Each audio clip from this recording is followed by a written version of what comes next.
Hi guys, welcome back to the Real Talk with Ree podcast. I am Ree from mummyof4.com. I am so delighted you have joined me today. Thank you so much for tuning in. Now today we are going to talk about something that we all need to do from time to time, and that is how to get out of a funk. I feel that this is something that I've had to do quite recently. I definitely felt like I was in a massive funk. We got back from an amazing trip. If you're subscribed to my Mummy of Four Does Disney channel, you know that over February half term we went to Disneyland Paris. It was amazing. But then I caught the flu, and when we got back I was feeling really rough. There were a whole load of family issues going on, and I just felt with my health issues combined with all the extra stress of things going on, I was in such a funk. I didn't know what I should be doing with my channel and for work. I felt like I was out of ideas. I just could not shake it and pull myself together. So I did a number of things that I'm going to chat about today. All of these are kind of tried and tested methods to get myself feeling more like myself again, because let's face it, we could all do with that, couldn't we? So the first step that I would say when you are feeling in a bit of a funk, like a low energy, low vibe kind of place, is to identify it. The simple act of identifying you don't feel right, you don't feel like yourself, you're not firing on all cylinders, or whichever analogy you want to use, that very first step of acknowledging it can be really powerful. It is so easy to just feel in these low moods and to just be in these low moods without even acknowledging that it's happening. And that way the low mood has all the power and we cannot take it back. The next thing I would probably tend to do when I have identified I'm in a said funk is to look at what might be causing it. Again, identifying the cause and just knowing why you're feeling like that can in itself be really healing and help you start to climb out of it and feel a lot better. So is there a situation that is causing you to feel really low energy? Is it a relationship with a co-worker or a friend or a family member that's dragging you down? Are there specific health issues? Is it your time of the month? Now, if you've been following me on my YouTube channel for a while or over on Instagram, you can check those out. They're both Mummy of Four UK. You'll know that I've actually had some serious kind of women's problems, shall we say, with my cycles and things. And at the point of recording this podcast, I'm due to have, but I've not yet had, an operation to kind of sort it all out. But for me, I've never had this kind of regular cycle. And I've realised that people with a, in inverted commas, normal cycle can actually identify during exact periods of the month when they're going to be feeling better or feeling more kind of in a funk, low vibration. And understanding your body like this, I mean, they should teach this stuff in school. We should not have to figure it out ourselves as adults, but that's a talk for another podcast all about female cycles. But if you have one of these normal cycles, literally identifying where you are in your cycle, and if that could be the cause, could be like, oh, it's okay. So it's not like, this isn't a permanent thing. This isn't like me, this is my nasty hormones just playing tricks with me. So another way that's really good to get out of a funk is to journal on something. Journaling can look different for lots of different people. I've talked about journaling quite a lot on my YouTube channel. I've written blog posts and things about it. You can do it whichever way it suits you. But to be honest, if you're in a funk, just journaling about the problem that you're having, the way you would chat to a friend, but this is something that can be done without having to involve other people in any time of the day or night. This could look like writing, just sort of free consciousness, whatever you want to just get out onto the page. Could be spider diagrams, whatever it might be. I know some people worry a bit about writing, negative things down, and from a law of attraction point of view, are you attracting negativity into your life? But honestly, if these things are going on in your subconscious and they really are running the show, these negative thoughts, by calling them out into the light of day, you can take back control and realise, do you know what? This thing I was worrying about was not as big an issue as I originally thought. This has happened to me so many times, which brings me to my next one, which is a problem shared is a problem halved. Pick up the phone a meet up with a friend, have a good old chat. I am very lucky to still have a best friend that I've had since I was, 12 years old. She is a week younger than me, and we've been friends since we were 12. I'm so lucky to have her that really, really gets me. So I'm hoping that you have someone that you can kind of go to in your life and vent, discuss the problem with. And so often, especially if you've got someone that really understands you, when you're in one of these funks, they can be far more objective than you can be when you're stuck in your own head. Problem shared is definitely a problem halved. I know that's a bit of a cliche, but that's because it's just true. But you know what? If you've not got a person in real life that you can go to, luckily we've got the internet now, and there are so many supportive groups on Facebook, Instagram accounts, places where you can talk with like-minded people. Often people that are going through similar things to you. So for example, when you have a very, very small baby, it can sometimes feel really, really isolating. And sometimes the problems that you're having at the time with your small baby can be easily forgotten even by mums as their children are older. In this situation where perhaps you have a very small baby, baby groups where you can meet mums with babies exactly the same age can be so helpful. When your babies are really tiny, a baby of 2 months compared to a baby of 12 months is such a different experience. And when you're put in a situation where you can meet mums with babies almost exactly the same age, it can be so helpful and freeing to be like, oh, well, what are you going through with this? And just to bounce off each other and realise that actually everyone is in the same boat. Well, everyone's in the same storm anyway. People are probably in slightly different sized boats depending on how much support they have, what their home situation is, but definitely they're all in the same storm. So if you are listening or watching this podcast on YouTube, you can let me know in the comments, do you have that one person you can go to, or is your place to go a family member, a friend, online community?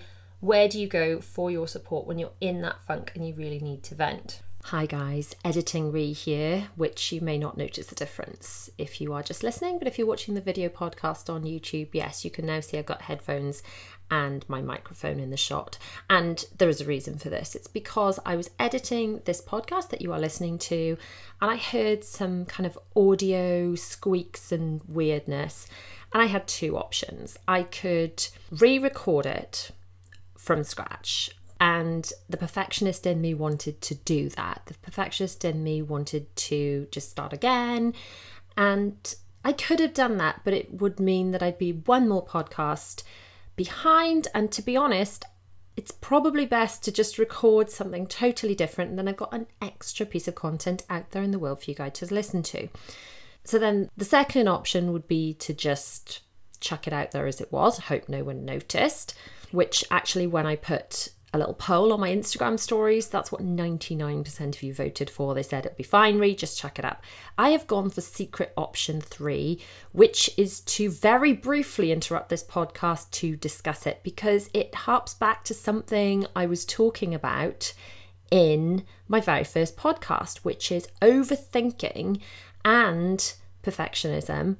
Yeah, I overthink so much. I think so many of us do. And I think according to my DMs and all the messages and comments I get from you guys, so many of you do too. And it would have been so easy to be like, oh, it's not perfect, I'll do it again. But then where does it stop? Something else isn't perfect, I'll record it again. I'll end up never uploading a podcast. And that would be so easy to do. It's what I did when I launched my planner. I put it off and off and off. And eventually I just have to think, done is better than best, and I'm putting it out there.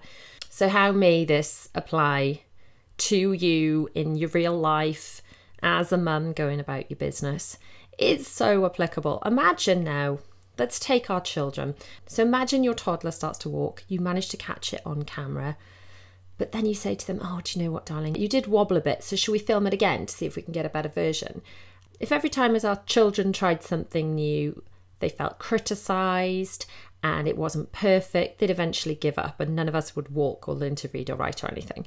But yet we do this to ourselves as adults all the time. We beat ourselves up for things not being perfect. So this podcasting thing, although I've been doing videos for quite a long time, is really new to me. I'm having to, if you are watching the video, I've got headphones on now so I can listen to the audio to check it's not going all squiffy. So far so good, I think.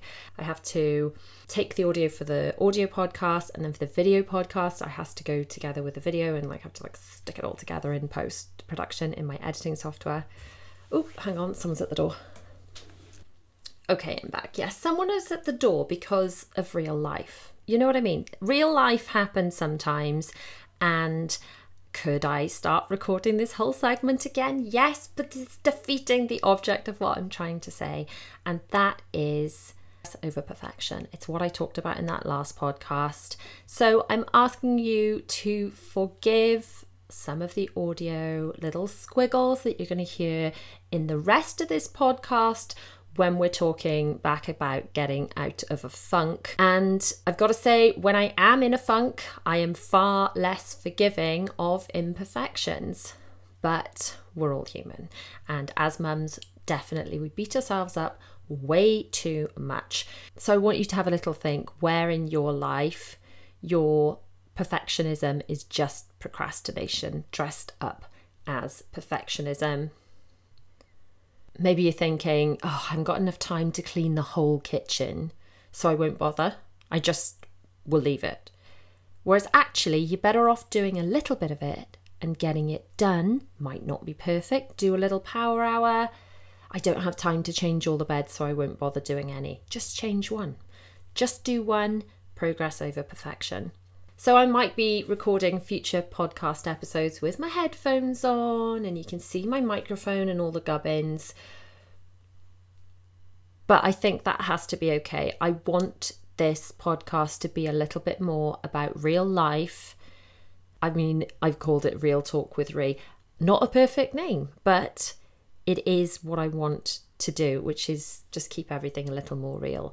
So now I'm going to hand you back in time, Ree, who is going to continue to talk about how to get out of a funk. Next thing is really important to do when you are in a funk is allow yourself to let it out if necessary. If that means a good cry, maybe put on a really sappy movie, some sad songs. If you need to feel your feelings, sometimes it's better to just feel them, let them out. It can be really, really cathartic, and then you can move on. Rather than feeling kind of stuck in that funk, especially as a mum, that can be really challenging because if you're feeling in a funk and you're feeling really low energy, you've still got tiny humans that you have to care for who still need you to be at your best. So sometimes the quickest way out of it is to stop pushing through, let the feelings out, feel the feelings so you can get past them. Next thing you can do, sort of related to journaling, I suppose, and again, this is something that you can do when you phone your friend, and that's make a bit of a plan and a brainstorm of things that you can do in your specific situation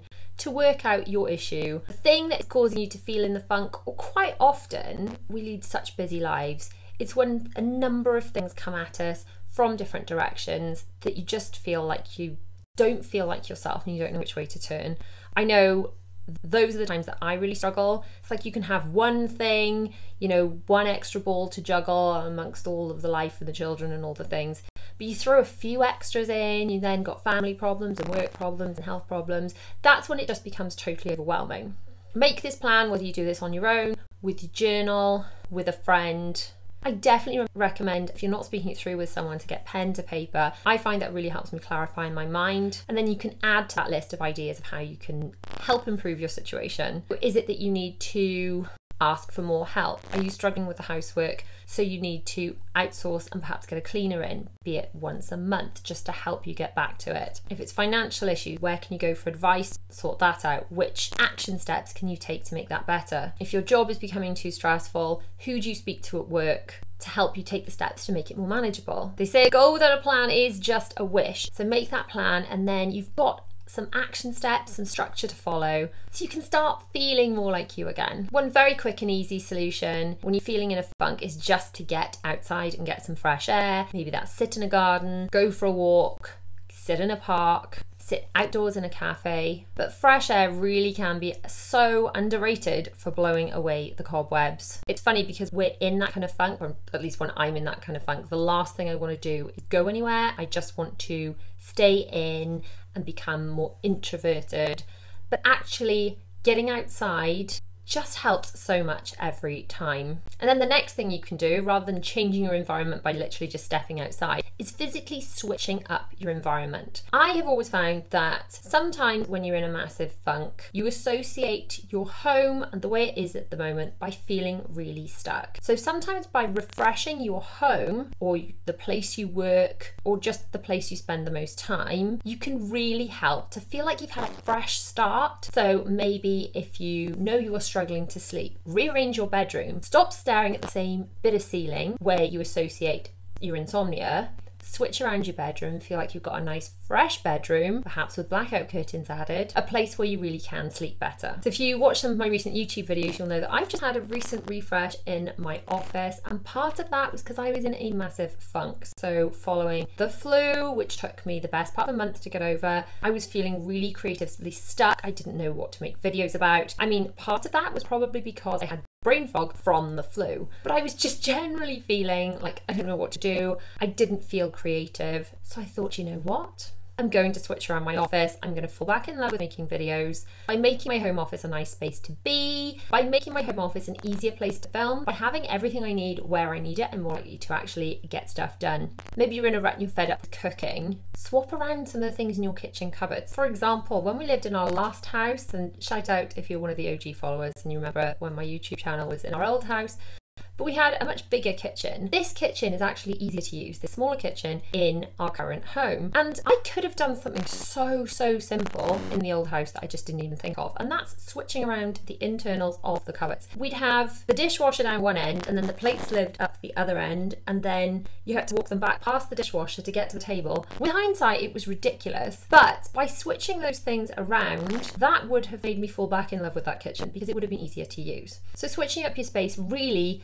I cannot rave about enough. I've spent a little bit of money buying some new desks for this room, and yes, I did have a new chair as well because I wanted something with a lower back, but my original plan was just to swap around the furniture. So you can literally freshen up a room without spending any money at all and just switching things around. Did a similar thing in our living room where it just didn't sit right, and I actually put some different which way round shall I have this room options on my Instagram stories, and one of my lovely followers came up with the idea for how the room is now, and I absolutely love it. So that went from being a room that didn't quite sit right to being something amazing without spending any extra money and just having a switch around. Another really great technique for getting out of funk is tapping, and this really helps if you've got an especially stressful situation, if you are suffering from anxiety about something. And this is tapping on certain points on your hand, your face, your collarbone and under your arm in order to relieve stress. The idea is think about the thing that's making you stressed at the beginning of the exercise as you sit and tap on the side of your hand. Apologies if you cannot see what I'm doing at the moment because you're listening, not watching on YouTube, but I will put a little link to a video that explains tapping down in the show notes. You tap on the side of your hand, you tap on certain points on your face. I've tried this so many times. It's a technique I do with my children who have autism. Granted, it doesn't work with every single meltdown, but it's such a great asset to have in our toolkit because it works most of the time. I will link a really comprehensive video that I love to follow when I need to use tapping or teach tapping to somebody else down in the description, and the accompanying blog post to go with this podcast, which you can find in the show notes if you are listening on your favourite podcasting app. The next one, as they say in Grey's Anatomy, is to dance it out. Any other Grey's Anatomy fans out there, by the way, I have been watching that show since my eldest child was newborn, and I love it. I'm so obsessed with it. I think I've seen every episode multiple times. Anyway, in Grey's Anatomy, whenever they were having a bit of a moment, whenever they were in a funk, they would dance it out. I do this with the children all the time. I think I've done this my whole life, really. I used to dance when I was younger, so I've always associated dancing with feeling better, elevated mood. It was just Grey's Anatomy that referred to that term, but dance it out just really speaks to me because you can literally dance out the stress, dance out the funk. Stick on some really loud music, just jump around your kitchen, dance like no one's watching because no one will be watching. Just dance out the funk until it's, if not gone, eased a lot. And if dancing doesn't speak to you, then you could do something like going for a run, going to the gym, doing a class. Any form of moving your body, even if it's just going for a walk, will raise your endorphins and help you get out of that funk. Now, personally, running has just never been my thing. It's been one of those things I'd love to do. I'd love to be a runner. I would love the idea of being someone that goes for a run, but it's just not me.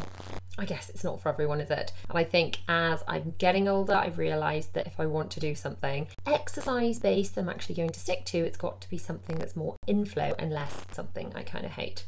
Anyway, I digress. We were talking about getting out of a funk, weren't we? A really quick fix I find for getting out of a funk when I'm feeling really overwhelmed is simply to have a shower. I literally feel like it's the last thing I want to do when I'm really feeling in a funk.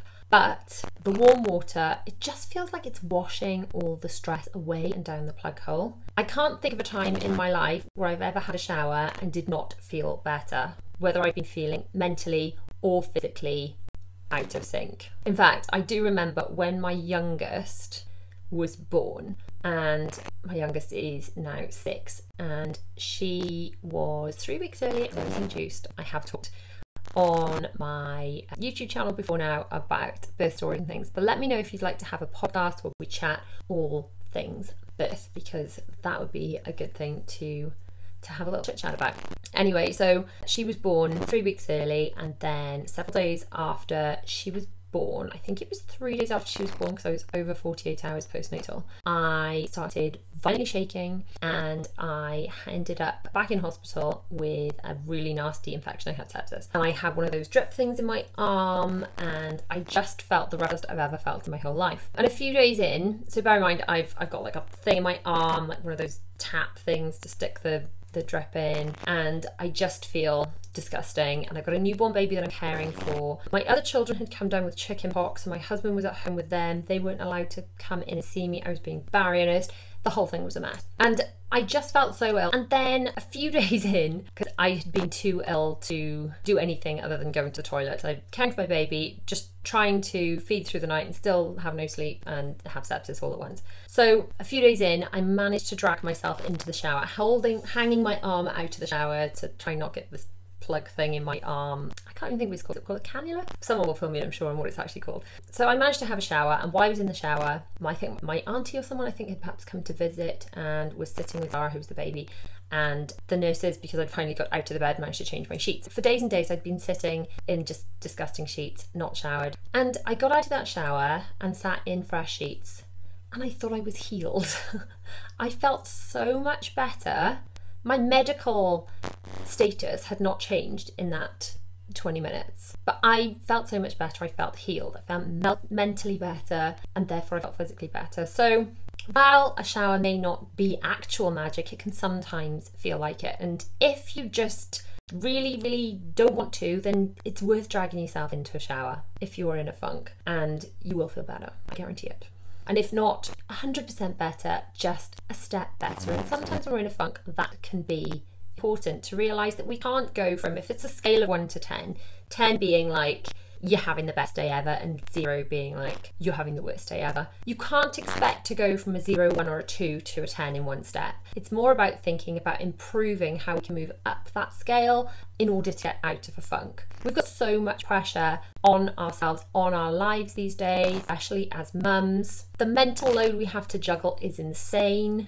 The comparison trap is real, and social media does not help with that. And sometimes when it's just all too much, saying, right, I need to feel like a 10 out of 10 now, is just not achievable. But by thinking we can kind of just step a rung up the ladder by hanging out with a friend. Thank you so much to everyone that has messaged to say that listening to my videos and things, it does feel like hanging out with a friend. That really does mean so much, because that's kind of how I want it to feel, and that just means so much to me, so thank you. But think about working your way out of the ladder, which brings me to another point which is just really important, and that's knowing when it's time to get some proper help. I'm no doctor, I am not a mental health professional, but I think it's just so important to be aware, for the sake of ourselves and the sake of our children, when it is just like a funk, it is just a situational thing, and when things like align and we can kind of feel better and do things like exercise and take these little steps that we've chatted about today to feel better. And when it's something more If you're concerned that it might be something more, it is worth speaking to your doctor just to ask them, could this be something more? Because let's face it, guys, if it was our children, if our children were struggling with something, we would take them to the doctor, wouldn't we? So if we would do it for our children, why not do it for ourselves? And remember that by taking care of your own mental health, you are setting that amazing example for your children as they grow up, that if they are struggling, they will then be more likely to ask for and get help if they've known it's okay to do that because you have modeled that for them. So this has been Real Talk with Ree. Thank you so much for tuning in. I hope you've enjoyed it, and I shall catch you guys in the next episode. Mwah.